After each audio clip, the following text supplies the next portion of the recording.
Question. Do you think that an organized kitchen versus a disorganized kitchen might be more of a help to keep more of your own hard earned money? Let's talk about this. Back in a minute.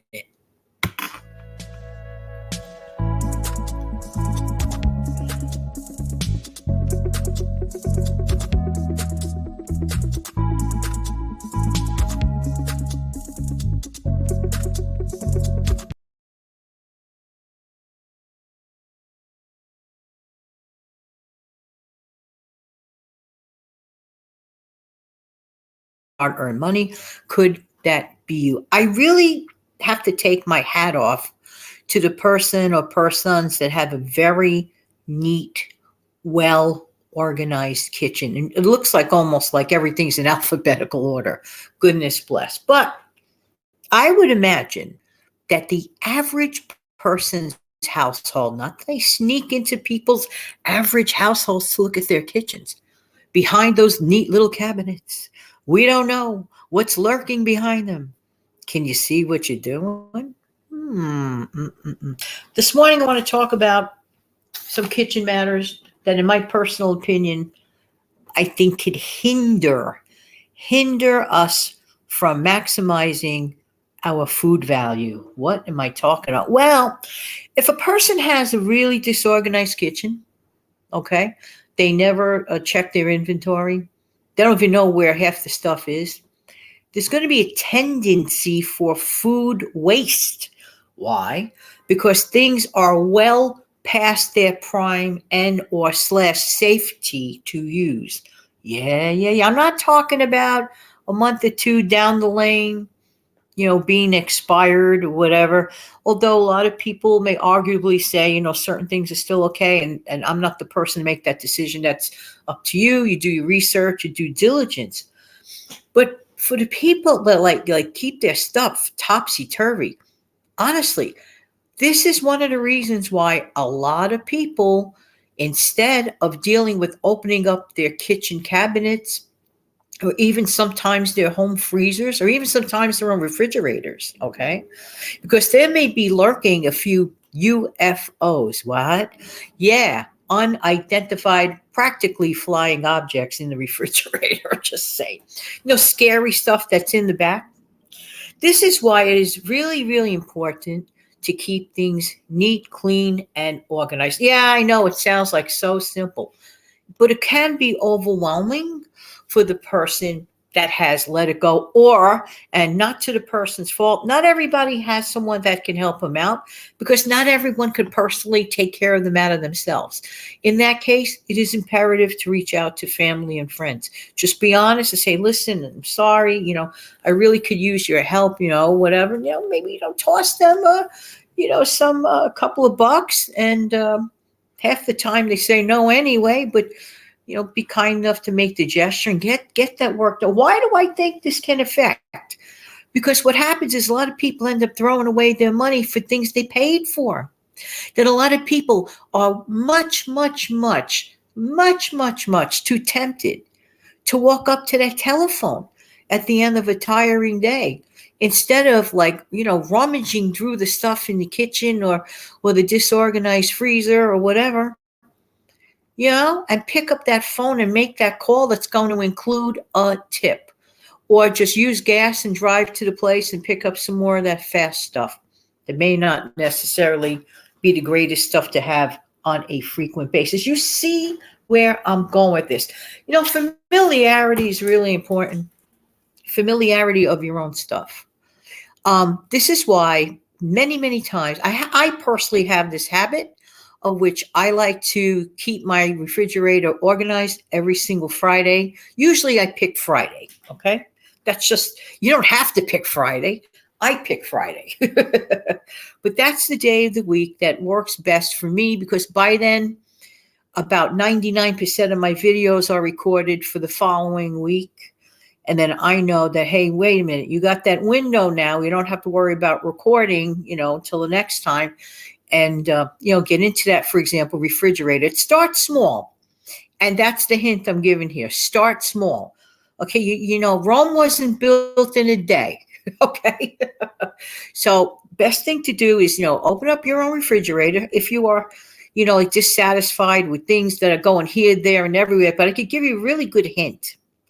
Corral your stuff and divide your stuff. I do that all the time. How do you think it's so simple for me? Every single Friday, I take out my corral bins. What do I mean by corral? Literally, I take like listen. I have a 13 by 9 beat up old baking tray in there that has served me well for a long time. I use that as like a separator, an organizer. Okay. I also have an old 8 by 8 pan. I don't care. It doesn't have to be fancy. It doesn't have to be brand new. I like to repurpose what I have. Again, getting maximum value. And when it's time to organize and assess, all I have to do is yank those items out. I don't have to keep bending inside that refrigerator all day long. Okay.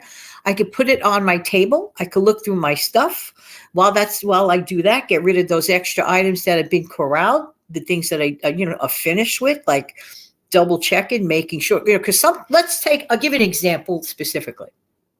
I have a little corral, the 8 by 8, where I like to keep my, like those Sargento packages of sliced cheese, for example.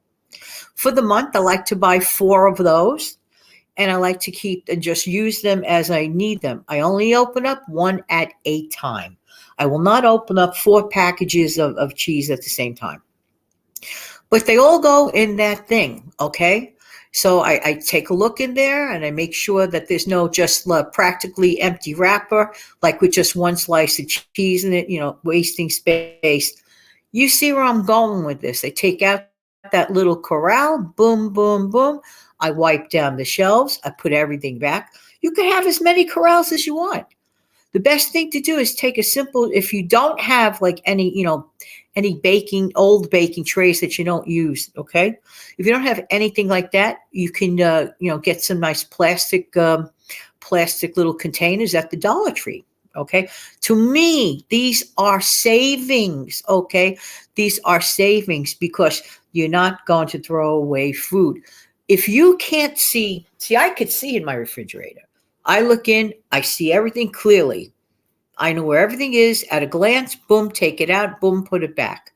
Is that the way your refrigerator works? Or are you constantly shuffling through? Where did I put that thing? I think it's in the, upper shelf on the right or in the middle, or you're bending all the way down. No, no, no, no, no, no.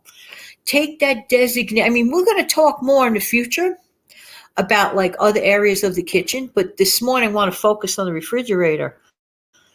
And the first thing to do is assess what you have so that you can use up what you have and not let it go to food waste. I don't like food waste. While we're talking about food, please consider donating. There are a lot of people that what we may consider food garbage, they consider it Thanksgiving feast. Never, ever, ever, ever, ever forget that. Just saying. All right, so let's get back to the refrigerator thing. And also, there's another thing I'd like to ask you to do. Don't forget to do the following.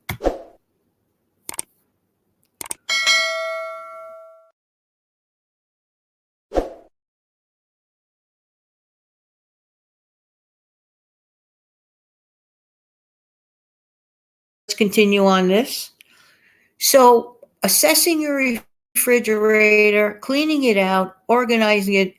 If a lot of people say, well, I don't have the time like you do, Jan. I make the time. And if you don't have the time, then it's not that important. Then saving money is not that important. There is a direct connection between how well a person organizes their kitchen, their stockpile, their refrigerator, their freezer, and saving or wasting money. You know how many times people duplicate purchases that they don't have to? And they could use that money to something else, okay? Like, for example, paying down debt. So if this might be you, I'm not saying it is you, but if it might be you, start small. Look in your refrigerator. This will also, here's the part that I love. We have to also remember that we are the CEOs of our kitchens. And that means we can decide to batch cook and divide our stuff up, know what is in there, get the best prices of it, have it at our fingertips, no excuses to make that phone call and pay for extra tips. Or we can choose the other way and keep paying for tips and tips and tips. And then at the end of the month, sometimes people say things like, but I really can't save. I'm not quite sure about that. I just think taking a minute or two to assess what you have, maxing out the maximum value of the things that you have, making leftovers, doubling up the meals when you make them, because it takes just as much effort and time to make that double meal. And you don't have to go crazy doing it thanks to slow cookers and ovens. You could do the both things simultaneously. And if you have maybe two slow cookers, imagine, make things in bulk, divide them up, and you know your inventory. I wish everybody the best of luck because I really, really do love helping people keep some more of their own hard-earned money. Please let me know in the comments section below if this makes any sense to you and slash if you agree with this or if you'd like to add your ideas to this. I really always appreciate your comments because I always appreciate every single one of you. Have an amazing, fantastic day, everybody. Take good care now. Bye-bye.